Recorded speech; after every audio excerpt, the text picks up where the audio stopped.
Ma femme s'est moquée de mon costume simple au mariage de sa sœur, m'a traité de honte devant tout le monde. Puis le père du marié a vu mes boutons de manchette, a pâli et a murmuré, ce sont des Vanderbilt sur mesure. Qui vois-je? Elle n'avait aucune idée de l'homme qu'elle avait épousé. Mon nom est Preston Kingsley. J'ai 56 ans, et jusqu'à récemment, je pensais avoir tout compris. J'avais bâti une carrière dont la plupart des hommes ne peuvent que rêver. Pendant près de 3 décennies, je me suis spécialisé dans la gestion des risques pour certains des plus grands fonds spéculatifs du monde. Bridgewater Associates, Renaissance Technologies, Two Sigma.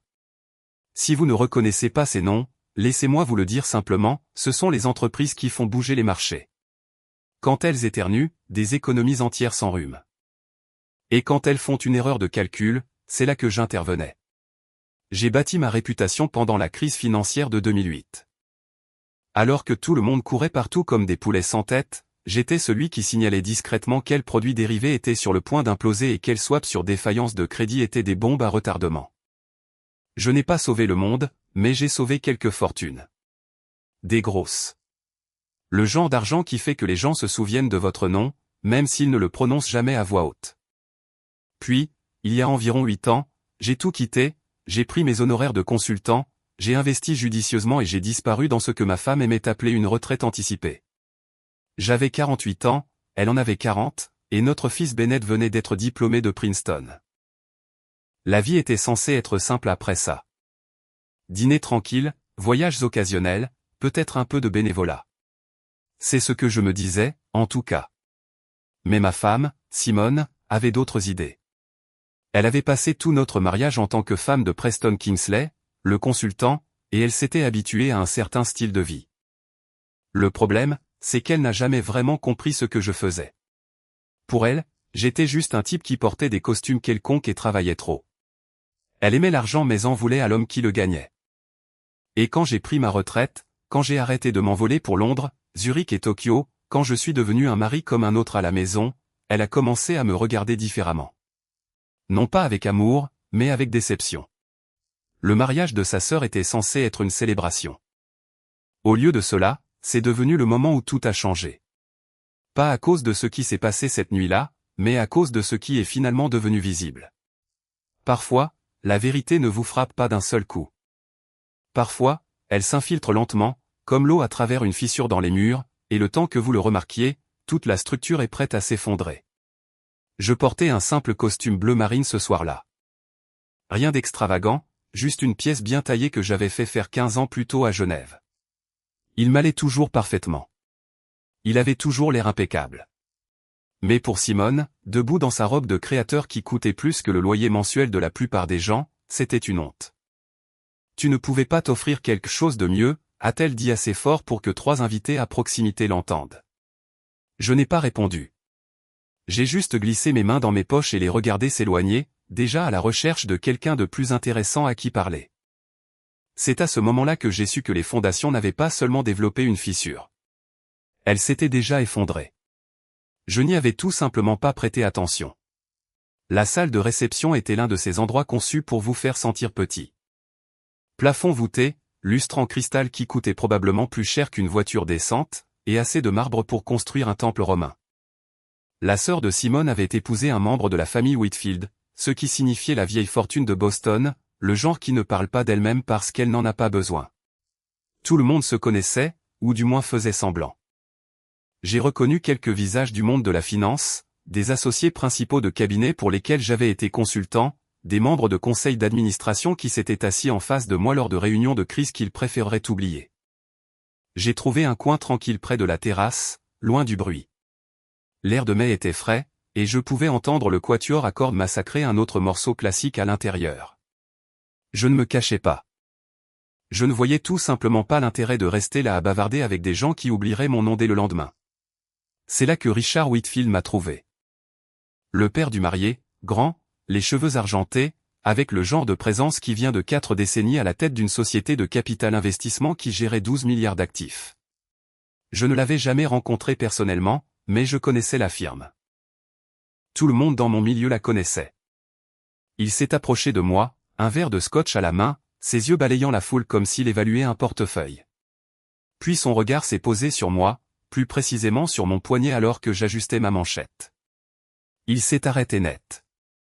Son expression est passée de décontractée à concentrée en moins d'une seconde. J'ai vu sa mâchoire se crisper, ses yeux se plisser. Puis il s'est rapproché, pas de manière agressive, juste délibérément. « Excusez-moi » a dit Richard, sa voix prudente.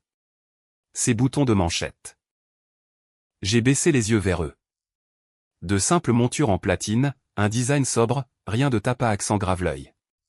Pour la plupart des gens, il ressemblait à quelque chose que l'on pouvait trouver chez n'importe quel bon bijoutier. Mais ce n'était pas le cas. Un cadeau, ai-je dit simplement. De qui? Son ton avait changé. Ce n'était plus une conversation anodine. D'un ancien collègue.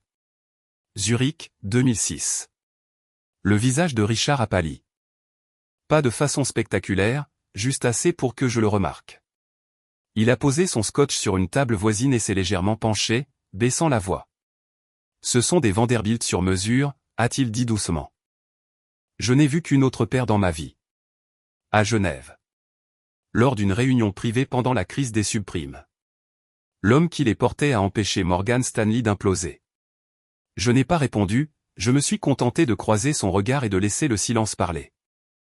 Richard s'est redressé, son expression maintenant un mélange de respect et de quelque chose qui s'apparentait à de l'inquiétude. Il a jeté un regard en arrière vers la salle de réception, puis de nouveau vers moi. Qui est-il? L'ai-je entendu marmonner, plus pour lui-même que pour moi. Puis il a fait quelque chose que je n'attendais pas. Il s'est excusé, s'est dirigé directement vers son fils, le marié, et l'a pris à part. Je ne pouvais pas entendre la conversation, mais j'ai vu Richard se pencher, faisant un geste subtil dans ma direction. L'expression du marié est passée de confuse à attentive. Ils ont parlé pendant peut-être 20 secondes avant que Richard ne le relâche et ne se dirige vers un autre groupe d'invités, cette fois avec détermination.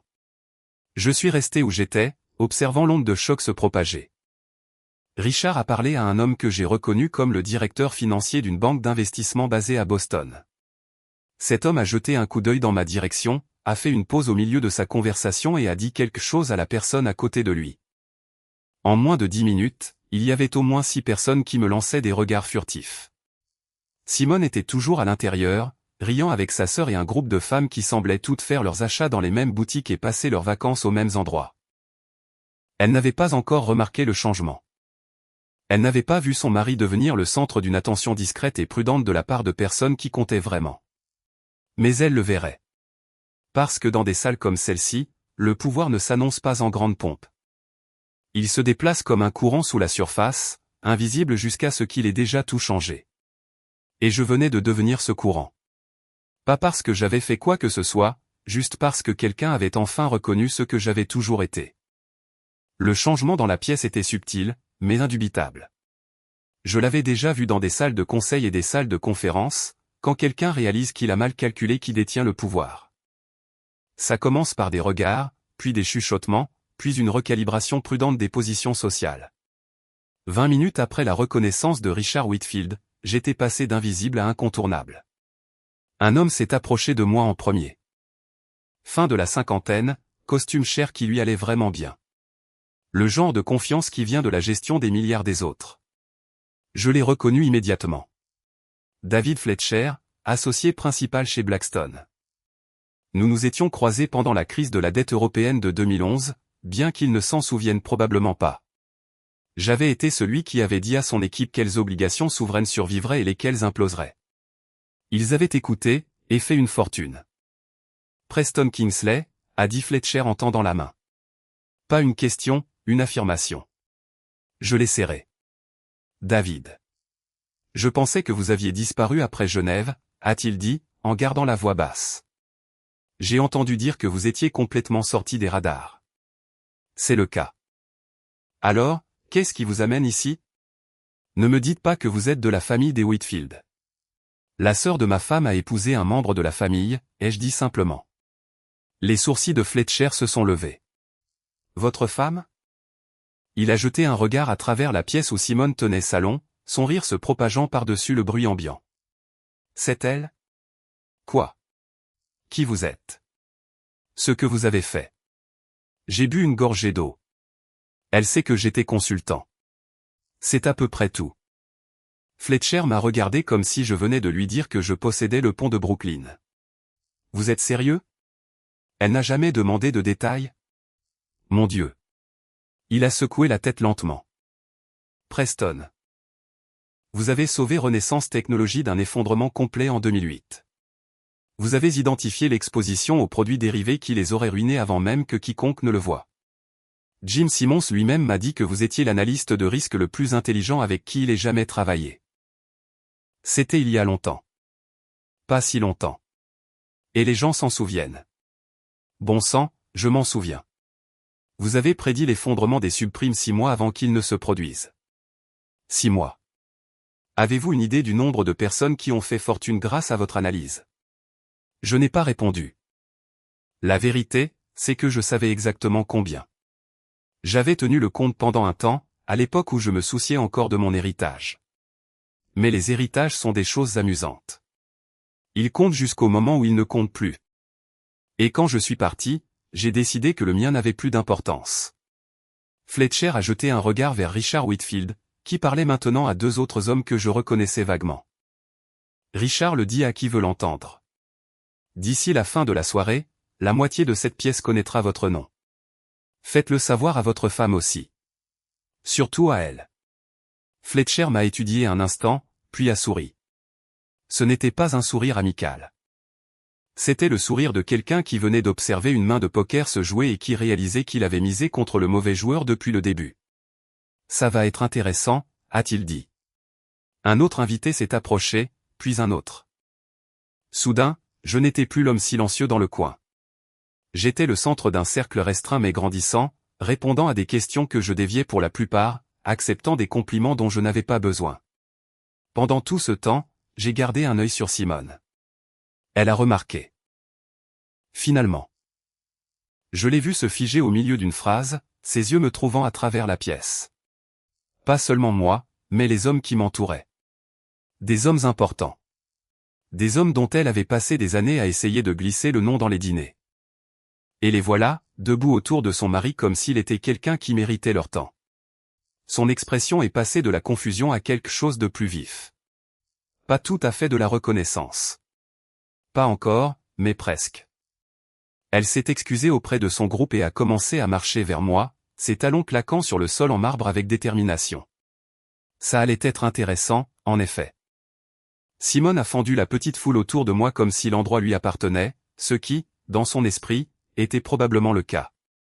Elle avait passé 28 ans en tant que ma femme, perfectionnant l'art de paraître importante par proximité. Maintenant, elle était sur le point de découvrir que la proximité fonctionnait dans les 2 sens. Preston, dit-elle, sa voix enjouée m'étendue. Je ne savais pas que tu connaissais autant de monde ici. David Fletcher a souri poliment et a reculé légèrement, lui laissant de la place mais sans partir. Les autres ont fait de même.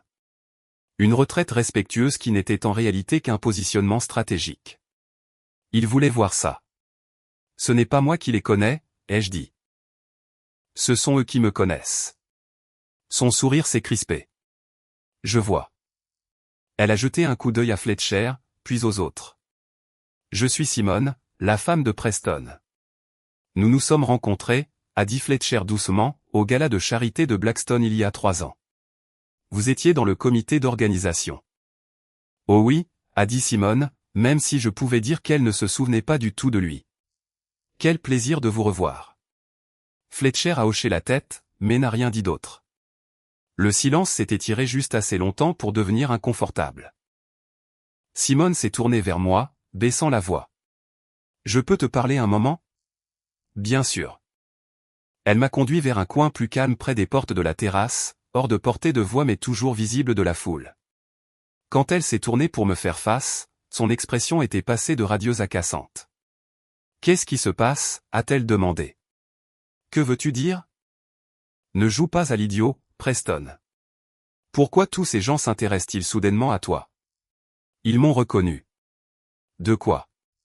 J'ai laissé la question en suspens un moment. Pas pour être cruel. Juste pour voir si elle pouvait le deviner par elle-même. Elle ne l'a pas fait. Pour mon travail, ai-je finalement dit. Ton travail, a-t-elle dit, comme si je venais de prétendre être un astronaute. Preston, tu as été consultant pour des boîtes financières ennuyeuses il y a 20 ans. Personne ne se souvient de ça. Certaines personnes s'en souviennent. Qui? David Fletcher? Il gère de l'argent. Et alors? Il gère 200 milliards de dollars, ai-je dit tranquillement. Et en 2011, j'ai aidé son équipe à éviter une perte de 30% pendant la crise de la dette européenne. Il s'en souvient. Simone a cligné des yeux. Tu ne me l'as jamais dit. Tu n'as jamais demandé. Sa mâchoire s'est crispée. Ne me sers pas ça. Tu as fait comme si tu déplaçais des papiers et donnais occasionnellement des conseils que personne n'écoutait. Je donnais des conseils que les gens écoutaient, ai-je corrigé. Ils n'en parlaient juste pas publiquement. C'était le but. Le but de quoi? De la discrétion.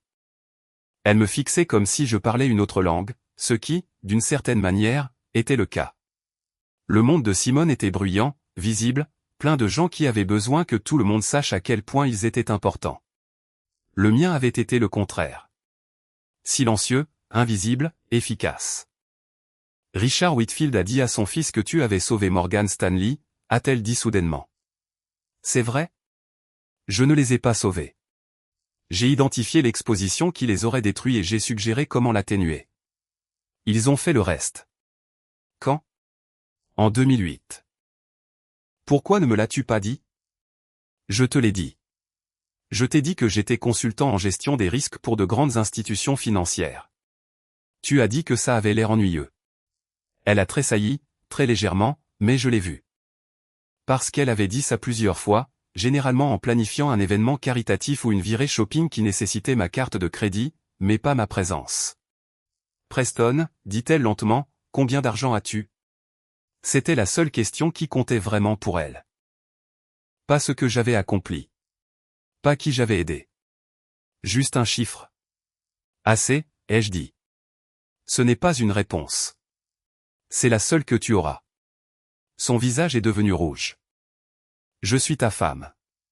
J'ai le droit de savoir. Tu es ma femme, ai-je convenu. Et depuis 28 ans, tu as eu accès à tout ce que nous possédons. Compte joint, actifs partagés, transparence totale. Tu n'as jamais posé de questions sur les détails parce que tu ne t'en souciais pas. Maintenant, ça t'intéresse. Pourquoi? Parce que les gens te regardent différemment. Et ça te dérange. Ça me trouble. Non, ai-je dit. Ça te met dans l'embarras. Parce que depuis 28 ans, tu m'as traité comme si j'avais de la chance de t'avoir. Comme si tu étais la star et que j'étais juste le type qui payait les factures. Et maintenant, tu réalises que tu as peut-être mal calculé. Elle a ouvert la bouche pour répondre, mais rien n'est sorti. Derrière nous, j'entendais la réception se poursuivre, la musique, les rires et la chorégraphie sociale soignée. Mais dans notre petit coin, tout était devenu très, très silencieux. Nous parlerons de ça à la maison, a-t-elle finalement dit. Non, ai-je répondu. Nous ne le ferons pas, la terrasse était plus calme, mais pas vide. Quelques invités avaient échappé à la réception pour prendre l'air frais et avoir des conversations feutrées. J'ai trouvé une place près de la balustrade, regardant les jardins manucurés qui nécessitaient probablement un personnel à plein temps pour leur entretien.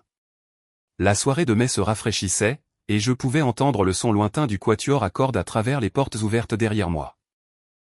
Je ne suis pas resté seul longtemps. Papa. Je me suis retourné. Bennett se tenait à quelques pas de là. Son expression était à mi-chemin entre la confusion et quelque chose que je ne pouvais pas tout à fait déchiffrer. Mon fils, 27 ans, diplômé de Princeton, travaillant maintenant comme analyste chez Goldman Sachs. Un gamin intelligent, motivé. Il avait hérité de l'ambition de sa mère, mais j'avais toujours espéré, de ma patience. Bennett, ai-je dit. Tu profites du mariage? Pas vraiment. Il s'est rapproché, s'appuyant contre la balustrade à côté de moi. Papa, qu'est-ce qui se passe? Il va falloir que tu sois plus précis. Richard Whitfield vient de me prendre à part. Il a dit que je devrais être fier de t'avoir comme père. Il a dit que tu es l'un des plus brillants analystes de risque de ta génération. Bennett a fait une pause. Puis il m'a demandé si je savais que tu avais sauvé Renaissance Technologies de l'effondrement en 2008. Je n'ai pas répondu immédiatement. J'ai juste regardé un couple se promener dans les jardins en contrebas, complètement inconscient des conversations qui se déroulaient au-dessus d'eux. Est-ce que tu l'as fait? A demandé Bennett. Sauver Renaissance. J'ai identifié un problème qu'ils n'avaient pas encore vu. Ils l'ont résolu eux-mêmes. Ce n'est pas ce que Richard a dit. Il a dit que Jim Simmons t'a personnellement crédité d'avoir empêché un effondrement complet. Il a dit que ton analyse de leur exposition aux produits dérivés était l'évaluation de risque la plus approfondie qu'il ait jamais vue. Richard parle trop. Papa. La voix de Bennett avait une pointe d'agacement maintenant. Pas de la colère. De la frustration. Pourquoi ne me l'as-tu jamais dit? Te dire quoi? Que tu n'étais pas juste un consultant qui travaillait pour des boîtes financières ennuyeuses. Maman a toujours fait comme si tu déplaçais des papiers et assistais à des réunions dont tout le monde se fichait. Elle a dit que tu avais pris une retraite anticipée parce que tu étais épuisé et que le travail n'était pas si important de toute façon. Ta mère dit beaucoup de choses. Bennett s'est tourné pour me faire face complètement. Je travaille chez Goldman Sachs. Sais-tu ce que les gens là-bas donneraient pour avoir ta réputation? J'ai mentionné ton nom à mon directeur général le mois dernier. Juste en passant. Il m'a demandé si j'étais parent avec le Preston Kingsley qui a été consultant pendant la crise des subprimes. J'ai dit que je ne savais pas. Je ne savais pas, papa, parce que tu ne me l'as jamais dit. Est-ce que ça aurait changé quelque chose? Oui. Bon sang, oui, ça aurait changé les choses. J'ai passé toute ma vie à penser que tu étais simplement à l'aise, assez prospère pour prendre une retraite anticipée, mais pas remarquable. Et maintenant? J'apprends que tu étais le type derrière certaines des plus grandes décisions de gestion de crise de la finance moderne. J'étais l'une des nombreuses voix. Arrête de faire ça, a dit Bennett sèchement. Arrête de minimiser. David Fletcher m'a dit que tu avais prédit l'effondrement des subprimes 6 mois avant tout le monde. Il a dit que tu avais identifié les mécanismes exacts qui déclencheraient la cascade. Tu as probablement sauvé tout le système financier mondial de quelque chose d'encore pire. C'est dramatique. Vraiment? Vraiment? Bennett a passé une main dans ses cheveux, un geste qu'il avait pris de moi. Papa. Je travaille dans la finance depuis 3 ans maintenant.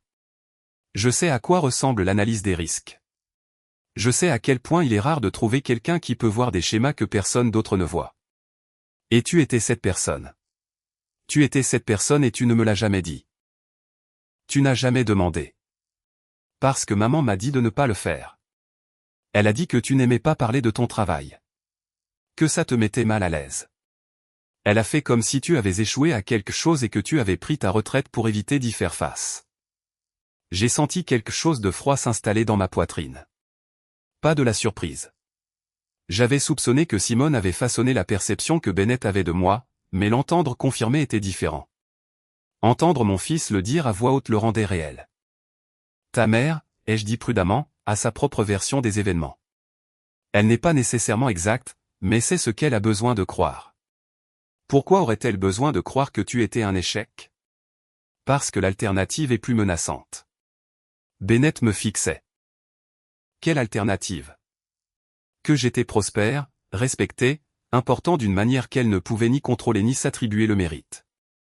Ta mère a besoin d'être le centre de l'attention, Bennett. Elle l'a toujours été. Avoir un mari qui était discrètement influent ne correspondait pas à son récit. Alors elle l'a réécrit. Bennett s'est interrompu. En regardant vers la salle de réception, à travers les portes vitrées, je pouvais voir Simone parler à un groupe de femmes, ses gestes animés, son sourire éclatant. C'est malsain.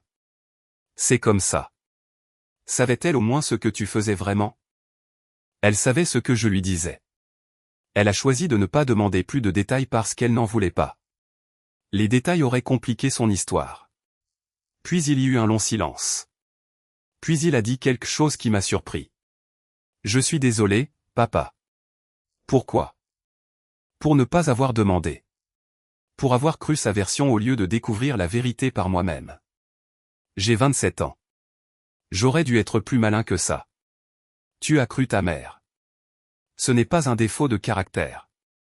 Peut-être pas. Mais c'était stupide. Il a fait une pause. C'est pour ça que tu es ici ce soir? Pour laisser les gens voir la vérité? Je suis ici parce que ta mère a insisté. Le reste est juste arrivé. Mais tu as porté ces boutons de manchette. J'ai baissé les yeux vers eux. Oui, je les ai portés. Et tu savais que quelqu'un les reconnaîtrait. Je m'en doutais. Bennett a souri très légèrement.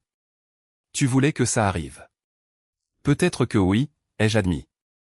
Ou peut-être que j'en avais juste marre d'être invisible. Bennett et moi sommes restés là en silence un moment, le bruit de la réception n'étant qu'un bourdonnement lointain. Puis il a posé la question que j'attendais. Papa, quand j'ai eu l'entretien chez Goldman Sachs il y a 3 ans, est-ce que tu y es pour quelque chose? Je savais que cette conversation arriverait un jour. Elle aurait probablement dû avoir lieu plus tôt, mais le timing est essentiel. Et cela semblait être le bon moment pour la vérité. Défini pour quelque chose, ai-je dit. Ne te dérobe pas, as-tu passé un coup de fil? Tirer des ficelles dont je n'avais pas connaissance? J'ai passé un coup de fil. L'expression de Bennett a changé. À qui? Au bureau de Lloyd Blankfein. Il n'était plus PDG, mais il était toujours au conseil d'administration. Nous avions travaillé ensemble pendant la crise de 2008. Je lui ai demandé de s'assurer que ton CV soit examiné équitablement. C'est tout. C'est tout, papa? C'est tout? Sais-tu combien de personnes postulent chez Goldman chaque année? Environ 300 000. Moins de 1% reçoivent une offre. Exactement. Et tu en as eu une parce que j'ai passé un coup de fil. Non, ai-je dit fermement. Tu en as eu une parce que tu avais un diplôme de Princeton, une moyenne de 3,8, et 3 stages qui montraient que tu savais ce que tu faisais.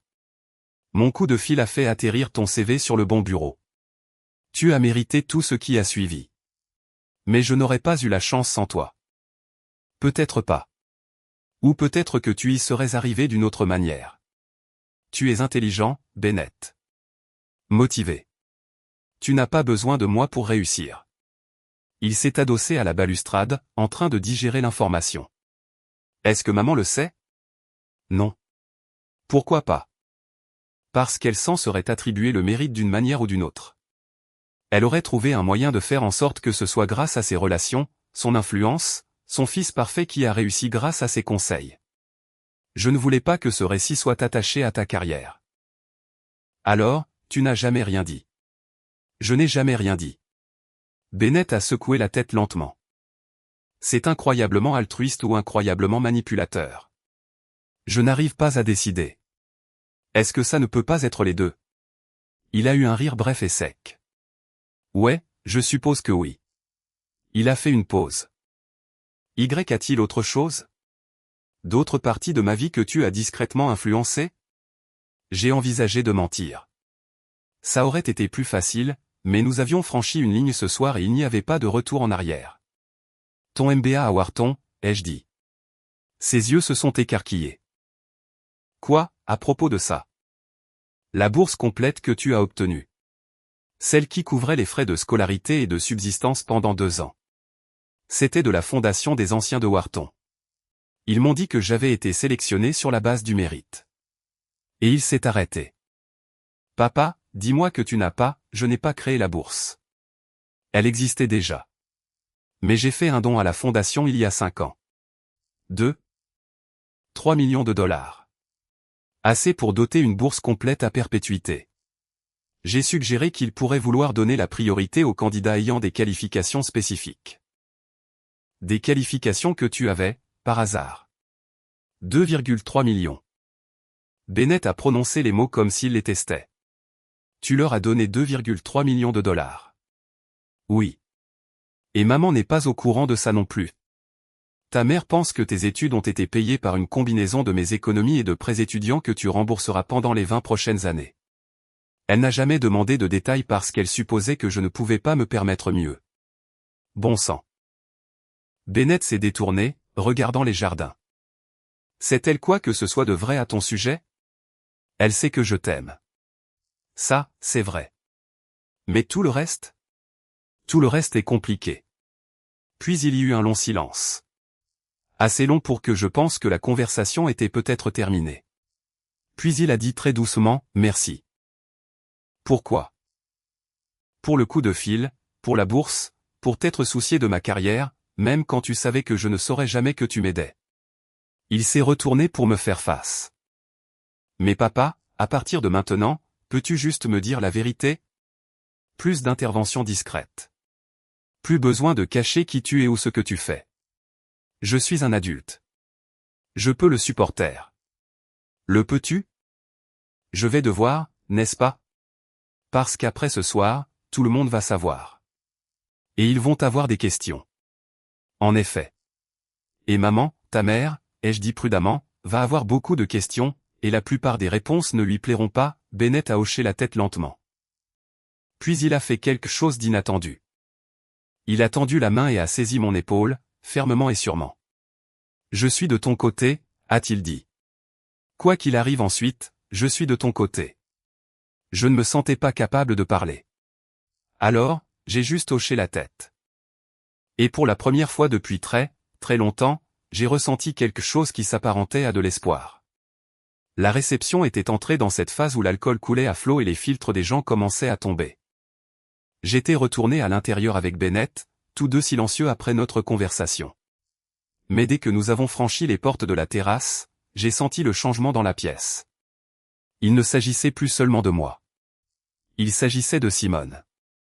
Elle se tenait près de la table des desserts avec 3 femmes que je reconnaissais comme son cercle social habituel. Sa sœur, la mariée, était passée à d'autres invités. Les femmes autour de Simone l'écoutaient parler, mais leurs expressions avaient changé. Ni engagées, ni impressionnées, juste polies. Le genre de politesse qui signifiait qu'elles planifiaient déjà leur sortie. David Fletcher m'a intercepté avant que je ne puisse avancer plus loin dans la pièce. Preston, vous avez une minute? Bien sûr. Il m'a conduit dans un coin plus calme, son expression plus sérieuse qu'auparavant. Je dois vous dire quelque chose. C'est à propos de Simone. J'ai attendu. Elle raconte aux gens quelle est la principale raison de votre succès. Elle dit que vous souffriez d'anxiété et de doute, et que c'est elle qui vous a gardé les pieds sur terre.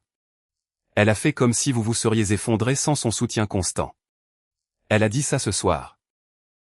Il y a environ 30 minutes, à Jennifer Caldwell, dont le mari dirige Wellington Management. Jennifer a mentionné que vous aviez été consultant pour eux en 2009. Simone a sauté sur l'occasion avec sa version avant que quiconque puisse vous poser la question directement. J'ai absorbé cette information sans réagir. Ce n'était pas surprenant. Simone réécrivait l'histoire depuis des années, mais le faire ici ce soir, devant des gens qui savaient vraiment ce que j'avais fait, c'était audacieux. Ou désespéré. Probablement les deux. Qu'a dit Jennifer, ai-je demandé. Rien au début. Puis elle s'est excusée et l'a dit à son mari. Qui me l'a dit? Preston, les archives de Wellington Management montrent que vous avez identifié à vous seul une vulnérabilité de portefeuille qui leur a permis d'économiser 400 millions de dollars. Il y a des documents, des emails? Des notes de réunion avec votre analyse. Le mari de Jennifer a sorti certains des fichiers sur son téléphone juste pour confirmer. Et maintenant, les gens comparent l'histoire de Simone à la réalité. Ça ne se passe pas bien pour elle.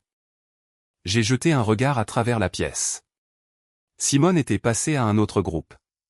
Ses gestes animés, sa voix portait. Elle travaillait dur, trop dur, en surcompensation. Il y a plus, a continué Fletcher. Quelqu'un a posé des questions sur Bennett, sur la façon dont il est entré chez Goldman. Simone a dit que c'était entièrement grâce à ses relations, qu'elle avait fait appel à des amis au conseil d'administration. Elle n'a pas d'amis au conseil d'administration. Nous le savons. Mais elle ne sait pas que nous le savons. Preston, elle s'est construit un récit sur elle-même pendant des années, et tout s'effondre ce soir. Les gens vérifient ses dires en temps réel. Bennett est apparu à nos côtés. Papa, je dois te parler. Qu'est-ce qui s'est passé?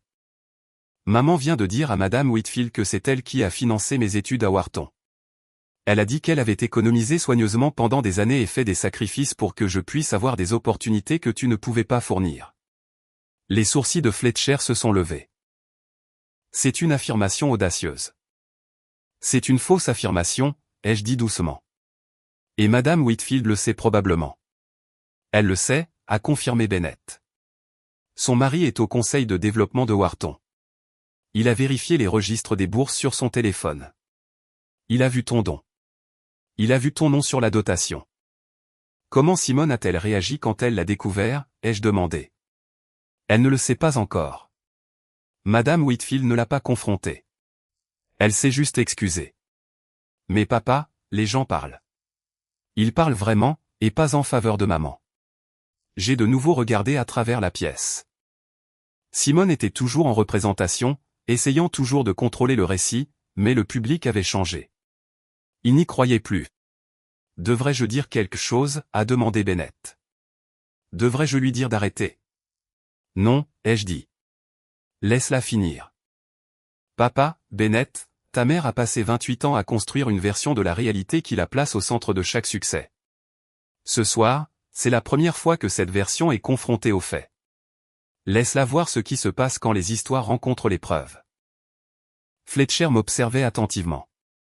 Vous n'allez pas intervenir. Pourquoi le ferais-je? Elle a fait ses choix. Maintenant, elle doit vivre avec les conséquences.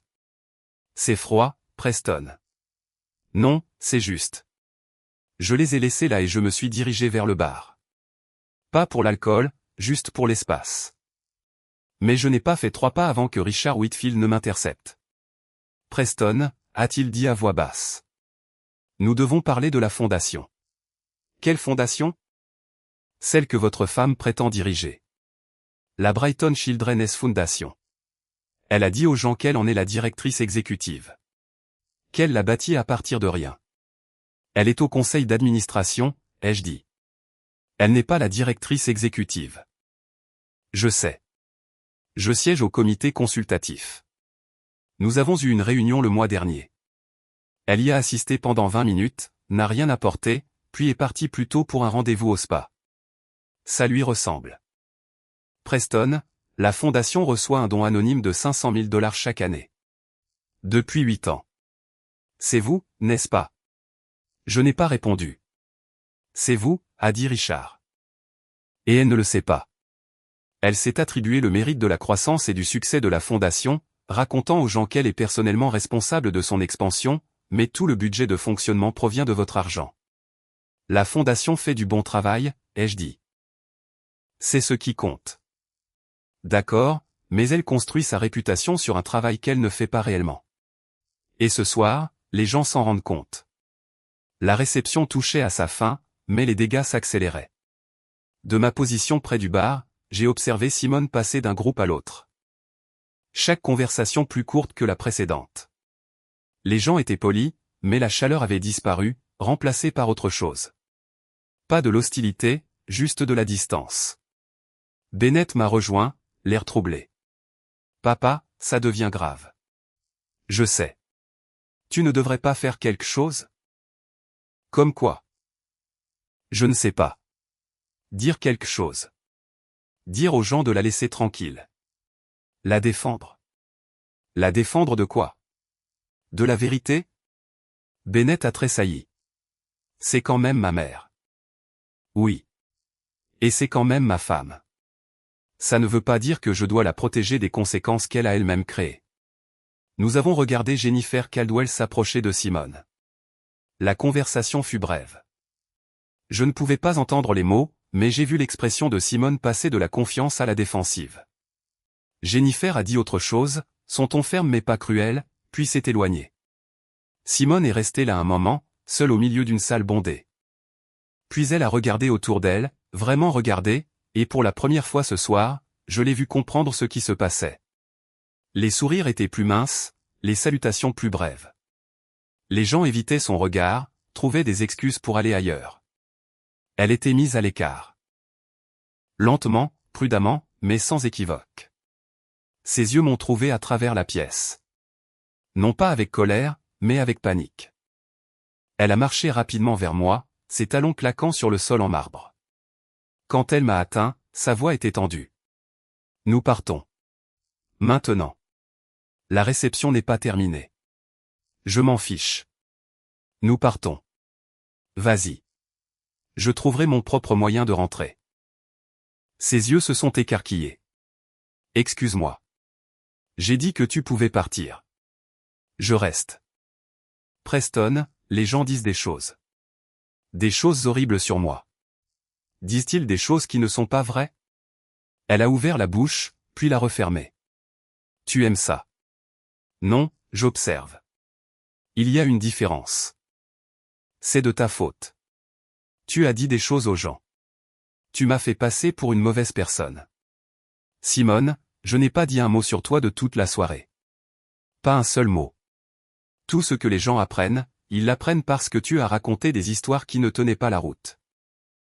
Ce n'est pas juste. Vraiment? Tu as dit à Jennifer Caldwell que je souffrais d'anxiété et que j'avais besoin de ton soutien. Le mari de Jennifer a des emails de moi datant de 2009 montrant des analyses détaillées et des recommandations stratégiques. Pas d'anxiété, pas d'hésitation. Juste du travail. Tu as dit à Madame Whitfield que tu avais financé les études de Bennett. Son mari siège au conseil de développement de Wharton. Il sait exactement qui a payé pour ça. Tu as réécrit l'histoire pendant des années, et ce soir, elle t'a finalement rattrapé. Des larmes se sont formées dans ses yeux. Des vraies, je pense. Ou peut-être juste des larmes stratégiques. Difficile à dire maintenant. Pourquoi fais-tu ça? A-t-elle demandé. Je ne fais rien. Tu t'es fait ça toute seule. En venant ici, en portant ces stupides boutons de manchette. En étant qui j'ai toujours été. Le problème n'est pas que les gens apprennent la vérité sur moi, Simone.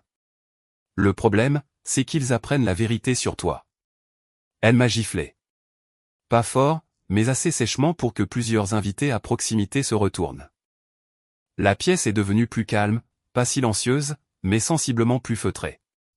Je n'ai pas réagi, je suis resté là, sentant la piqûre sur ma joue, la regardant réaliser ce qu'elle venait de faire. Bennett s'est rapproché. Maman, non. N'ose pas prendre parti, a-t-elle dit, la voix brisée. Je ne prends pas parti. Je te demande d'arrêter. D'arrêter quoi? De me défendre? De protéger ma réputation? Tu n'as plus de réputation à protéger, ai-je dit doucement. Pas après ce soir. Son visage a pâli. Qu'est-ce que tu dis? Je dis que tu as bâti toute ton identité en étant quelqu'un que tu n'es pas. Et maintenant, tout le monde le sait. Tu peux continuer à te battre. Continuer à essayer de sauver l'histoire. Ou tu peux accepter la réalité et décider qui tu veux vraiment être à l'avenir. Je veux être ta femme. Non. Tu veux être la femme de quelqu'un d'important. Tu veux le statut, l'accès, la gloire par procuration. Tu ne m'as jamais voulu, moi. Tu voulais ce que je pouvais te donner. Ce n'est pas vrai. Vraiment? Quand est-ce que tu m'as demandé pour la dernière fois comment j'allais? Quand est-ce que tu t'es soucié de mes pensées, de mes préoccupations, de ma vie en dehors de ce que je pouvais te fournir? Elle n'avait pas de réponse. Juste des larmes coulant sur son visage. Le mascara qui coulait. L'image parfaite qu'elle avait passé des heures à construire s'effondrait en temps réel. Je vais à l'hôtel, a-t-elle finalement dit. Tu peux faire ce que tu veux. Elle s'est retournée et s'est éloignée. Bennett a commencé à la suivre, mais je l'ai attrapée par le bras. Laisse-la partir, ai-je dit. Papa, elle s'effondre. Je sais. Mais parfois, les gens ont besoin de s'effondrer avant de pouvoir se reconstruire en quelque chose d'honnête. Bennett m'a regardé, l'expression déchirée. Tu t'en fiches vraiment, n'est-ce pas? Je m'en soucie. Mais j'ai arrêté d'essayer de la sauver d'elle-même il y a longtemps. Ce soir, elle a choisi de jouer un rôle au lieu d'être réelle. Maintenant, elle doit vivre avec ce que ça lui a coûté. Nous avons regardé Simone disparaître par les portes principales, seule. Plusieurs invités l'ont remarqué. Quelques-uns ont chuchoté. La plupart sont simplement retournés à leur conversation, passant déjà à autre chose. Richard Whitfield s'est approché. Preston, je suis désolé pour tout ça. Ne le soyez pas. Vous n'avez rien fait de mal. N'empêche, ce n'est pas comme ça que la soirée devait se passer. Non, ai-je convenu. Elle s'est passée exactement comme elle le devait. Je ne suis pas rentré à la maison cette nuit-là. Richard Whitfield m'a offert une chambre d'amis dans leur domaine, et j'ai accepté. Inutile de retourner dans une maison où Simone attendrait avec soit des larmes, soit des accusations. Probablement les deux. J'avais besoin d'espace pour réfléchir, et leur suite d'invités me l'a fourni. calme, propre, anonyme. Bennett est resté aussi, prenant la chambre à côté de la mienne. Nous n'avons pas beaucoup parlé, juste un bref bonne nuit et la compréhension que demain apporterait des complications qu'aucun de nous ne voulait encore affronter. Le matin est arrivé avec une faible lumière du soleil à travers des rideaux coûteux. J'ai trouvé Bennett dans la salle du petit déjeuner, fixant son téléphone avec une expression qui m'a tout dit avant même qu'il ne dise un mot. « Maman a appelé », a-t-il dit. 17 fois depuis 6 heures ce matin. As-tu répondu? Non. Je ne sais pas quoi lui dire. Alors ne dis rien pour l'instant. Il a levé les yeux vers moi. Papa, on ne peut pas l'ignorer pour toujours. Nous ne l'ignorons pas pour toujours. Nous lui donnons le temps de digérer ce qui s'est passé et nous nous donnons le temps de décider de la suite. Et quelle est la suite? Je me suis servi un café du buffet. Ça dépend de ce que ta mère décidera. Elle peut accepter la réalité et travailler à devenir quelqu'un d'authentique. Ou elle peut redoubler d'efforts pour se poser en victime et blâmer tout le monde pour son humiliation. Tu penses qu'elle choisira de se poser en victime? Je pense qu'elle a choisi cette option pendant 28 ans. Pourquoi ce soir changerait-il cela? Le téléphone de Bennett a vibré. Il y a jeté un coup d'œil, puis m'a regardé. J'ai un message de la sœur de maman, la mariée. Elle veut me parler pour savoir si j'étais au courant de ton passé, de l'argent, de tout ça. Elle me demande si je faisais partie d'une sorte de complot pour humilier maman. Que lui as-tu dit? Rien encore. Mais papa, ça devient moche. Les gens prennent parti. La famille de maman pense que tu as tout planifié, que tu as porté ces boutons de manchette spécifiquement pour l'exposer. J'ai porté les boutons de manchette parce qu'ils allaient avec mon costume. Tout le reste n'était que conséquence. Ils ne le voient pas de cette façon. Je me fiche de la façon dont ils le voient. Richard Whitfield est entré dans la salle du petit déjeuner, déjà en tenue de golf. Bonjour, messieurs. Bien dormi? Assez bien, ai-je dit. Merci pour l'hospitalité. C'est la moindre des choses. Preston, je voulais que vous sachiez que ma femme a parlé à Simone ce matin. Et Simone raconte aux gens que vous lui avez caché de l'argent, que vous étiez secrètement riche tout en la faisant vivre avec un budget limité. Elle construit un récit où vous êtes le méchant qui l'a contrôlé et manipulé. J'ai siroté mon café. C'est ce que votre femme croit. Ma femme croit que Simone est en mode gestion de crise et qu'elle dira tout ce qu'elle pense pouvoir sauver sa réputation. Elle croit aussi que la vérité éclatera, peu importe ce que Simone dit. La vérité finit généralement par éclater. Richard m'a étudié un instant. Vous êtes remarquablement calme face à tout ça. J'ai passé 30 ans à gérer des crises qui auraient pu faire s'effondrer des économies. La crise de nerfs publics de ma femme ne joue pas dans la même catégorie. C'est juste. Il s'est servi un café. Pour ce que ça vaut, je pense que vous avez géré la soirée d'hier avec une retenue remarquable. Beaucoup d'hommes auraient fait une scène. Vous avez simplement laissé les faits parler d'eux-mêmes. Les faits sont plus efficaces que les scènes. Le téléphone de Bennett a de nouveau vibré. Il y a jeté un coup d'œil, puis m'a regardé. C'est maman. Elle menace de geler les comptes joints. Elle ne peut pas. Ils sont structurés de manière à nécessiter les 2 signatures pour des changements majeurs. Et les comptes principaux ne sont de toute façon pas joints. Elle ne le sait pas, n'est-ce pas? Non. Elle n'a jamais posé de questions sur la structure des comptes. Elle a juste supposé qu'elle avait un accès égal à tout. Papa, c'est un peu manipulateur. Non, c'est de la planification stratégique. J'ai organisé nos finances pour nous protéger tous les deux. Elle a choisi de ne pas comprendre les détails. Richard s'est excusé, nous laissant Bennett et moi seuls. Mon fils a de nouveau regardé son téléphone, puis moi. Je dois te poser une question, a-t-il dit. Et j'ai besoin que tu sois complètement honnête. Vas-y, as-tu planifié quoi que ce soit de tout ça? Pas l'histoire des boutons de manchette, mais le tableau d'ensemble. As-tu piégé maman pour qu'elle échoue? Non. Je me suis préparé à être protégé si jamais elle décidait de devenir un problème. Il y a une différence. Vraiment? Oui. Je n'ai pas créé ces mensonges. Je ne l'ai pas forcée à s'attribuer le mérite de choses qu'elle n'a pas faites. J'ai juste fait en sorte que, lorsque la vérité finirait par éclater, je ne sois pas détruit dans le processus. Ça reste assez calculé. C'est de la survie, Bennett. Dans toute relation, tu dois te protéger contre les pires scénarios. J'espérais ne jamais avoir besoin de ces protections, mais je les ai mises en place quand même. Et maintenant. Nous verrons si ta mère est prête à affronter la réalité ou si elle va se battre jusqu'à ce qu'il n'y ait plus rien à défendre. 3 semaines plus tard, j'étais assis dans le bureau de mon avocat, examinant des documents que j'avais espéré ne jamais avoir à utiliser. Les papiers du divorce. Propres, directs, avec des termes justes mais fermes. Simone aurait la maison de Newton, un règlement forfaitaire de 2 millions de dollars et une assurance maladie continue. Je garderais les comptes d'investissement, les propriétés dont elle ignorait l'existence et les structures offshore qui avaient protégé ma fortune pendant des décennies. Bennett avait emménagé dans son propre appartement à Boston, créant un espace entre lui et les décombres du mariage de ses parents. Il avait dit à Simone qu'il l'aimait, mais qu'il ne pouvait pas soutenir son récit.